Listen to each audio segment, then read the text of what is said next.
Arestado ang isang lalaki matapos umunong manggulo at mamaril sa gitna ng inuman sa Antipolo City. Aminado sa krimen ng suspect pero iginiit na hindi siya lasing noon kundi nakainom lang. May unang balita si EJ Gomez.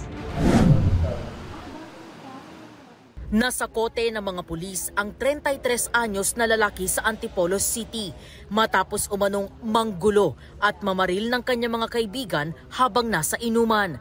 Ayon sa pulisya, nangyari ang insidente sa Barangay de la Paz, alauna ng madaling araw noong Linggo. Ito pong ating suspect, bigla pong dumating at pinagmumura po itong ating dalawang victim.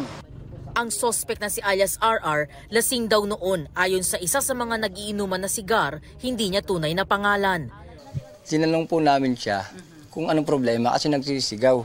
Hindi po nagsasalita, dire-diretso lang po siya. Sabi ko sa kaibigan ko na hayaan mo na, tropa natin yun. Binaliwala na lang po namin. Makalipas daw ang 20 minuto, bumalik ang suspect na may bit-bit na sumpak o improvised na baril. Ito pong ginamit nila yung improvised gun, yung kung tawagin natin sumpak. Ang bala po nito ay yung shotgun.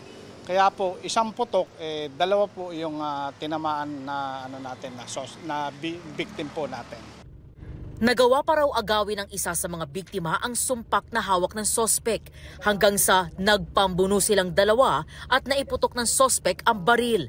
Tinamaan ang isa nilang kaibigan. Tinamaan din sa kaliwang balikat sigar. May kutsilyo pa po siya sa likod.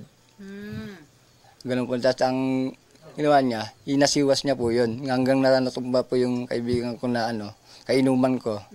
Gumapang na umihingi po ng tulong.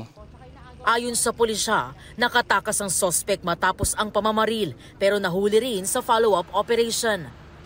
Sa hospital na rin po kasi nung nakatakbo siya, tumalon sa tulay, nagtamo ng mga sugat at injury sa kanyang katawan.